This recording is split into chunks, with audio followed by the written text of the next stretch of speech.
Okay, what are we doing today? We're doing a little drop C action. Why would you want to drop C your guitar? I don't know. It's used in a lot of rock songs, metal songs, death metal. Your personal reason is none of my business. Maybe you just want to summon demons or something.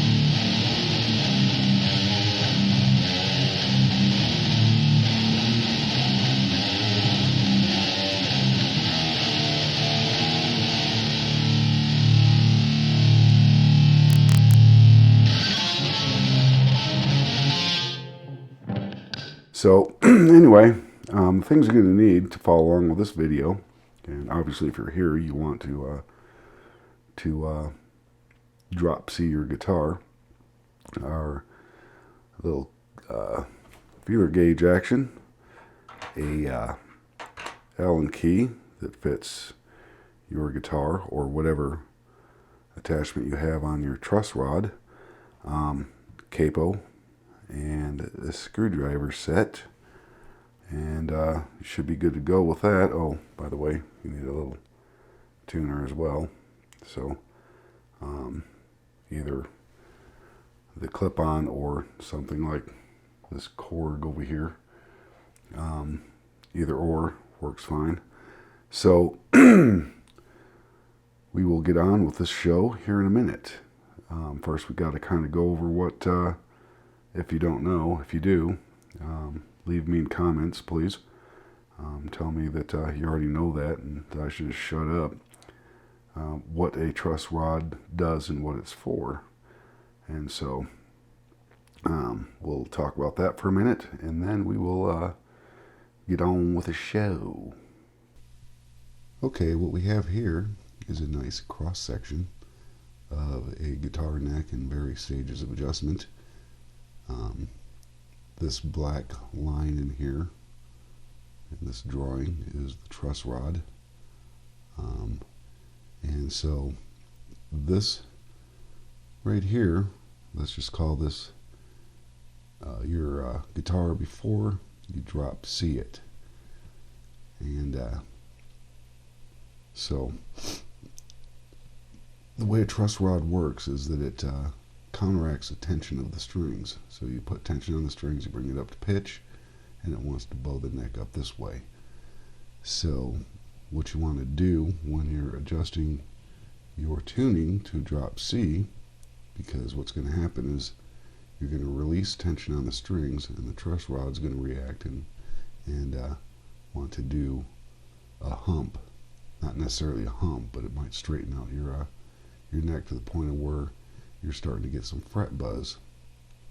And so what you want to do when you cut loose of the tension on your strings is to readjust your truss rod so that you restore the relief that was in it before you tuned down.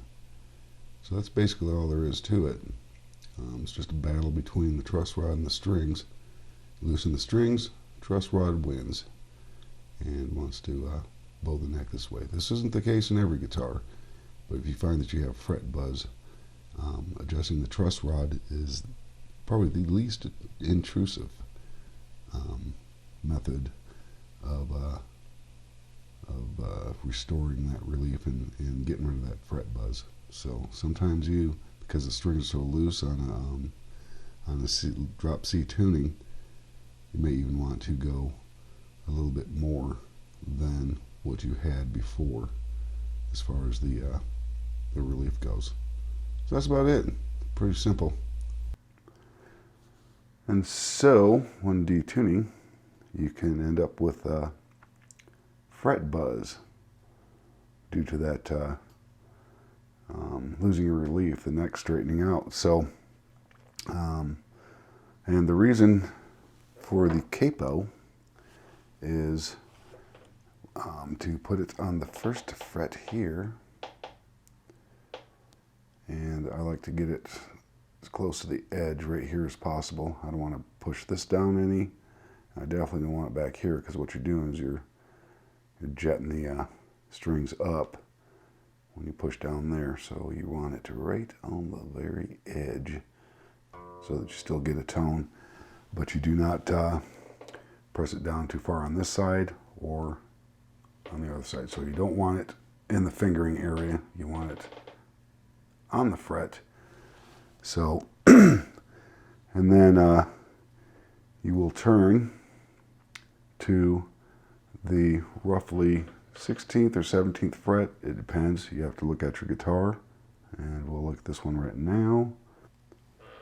Okay, the 17th fret. You want to press that down. The reason you want to go, 17th, sorry, to the 17th is because you see this arch in the back of the guitar. You're not going to get any bending from here to here, so it's useless to go all the way to here. This is where you're going to have your relief, is between here and the capo. So you want to press down on roughly the 17th, and depending on your guitar, yours may have more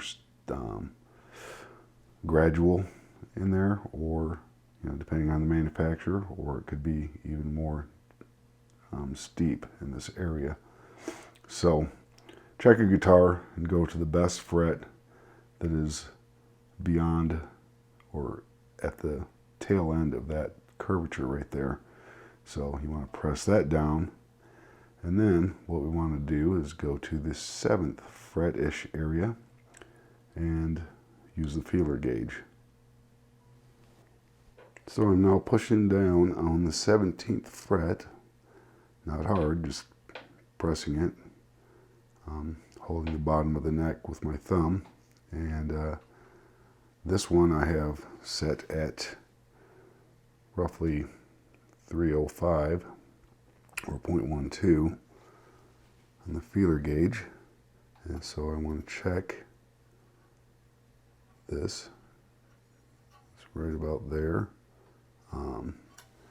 Most manufacturers recommend 0.010 inches or 0.254 millimeters.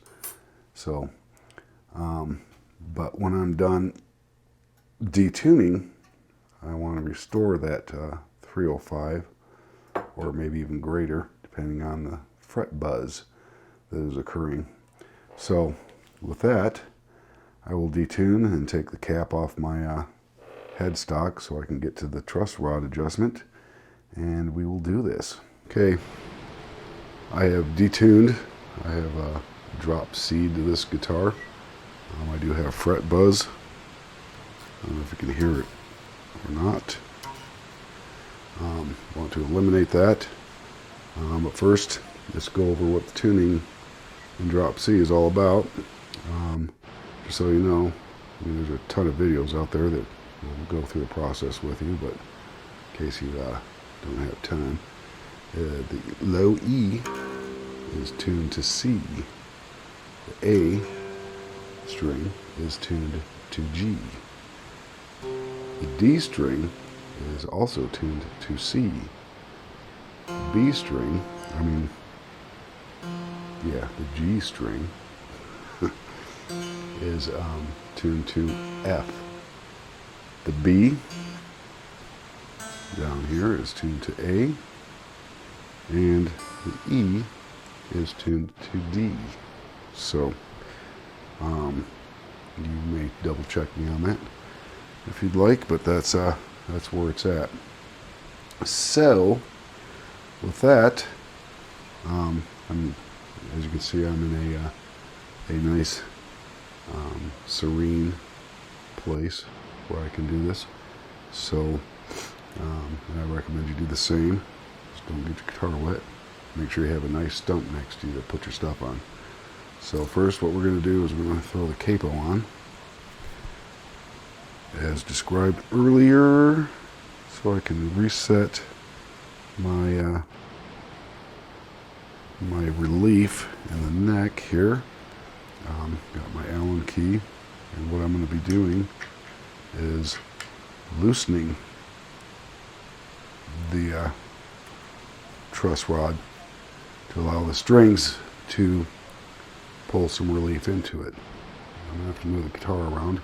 Oh, and by the way, it is possible to remove the fret buzz by adjusting your bridge, but I wouldn't recommend it necessarily.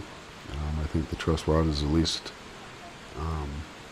intrusive, because it'll higher your action, make your action higher, and it could throw your intonation off. So I believe that the truss rod is the least intrusive way of doing this. So I have my capo, my trusty Allen key here, and also have my feeler gauge, and it still has a little bit of relief, but it's not nearly as much as it was. So I want to restore that and maybe even go more on it. So I'm going to loosen. And I'm not going to tell you which way I'm turning this, because if I do, then you might turn yours that way and it might be the wrong way on your particular guitar. You just got to give it to your manufacturer. Typically, well, I'm not even going to get into it. So I gave it about, I don't know, about a quarter, not a quarter, about an eighth of a turn. I'm trying to get it back in place so I don't have to mess with it again. And hopefully the strings have pulled maybe a little bit. I want to go some more. What we want is for the strings to take over and pull some more tension on it. And as you're doing this, what you want to do is pull the capo off. And because as you're releasing the tension on the truss rod, you're going to start going flat. So this one doesn't appear to have gone too flat yet. Maybe a little bit in the higher end. Yeah, that one. Okay, there we are. Yeah, so you just want to check it, make sure you're not going too flat. Because as you go flat, you will lose the tension in your strings. So I appear to be keeping my action, and I'm getting some relief back in it.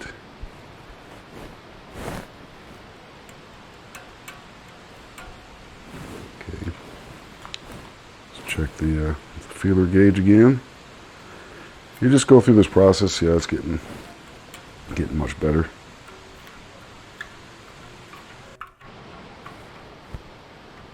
I think I might be good there. And also, before I forget, it's best to do this process on a guitar that is a hardtail. It gets more complicated when you have a vibrato. Other than that, that's about all we got for today. Hopefully this helped you. So, like I said, if you want to return it to standard tuning, then just do this process backwards. Tension up to standard tuning and adjust your action or your relief where it was before, but check it before you go to drop C, so you know where to go back to. So thanks for watching, and yeah, have a nice day.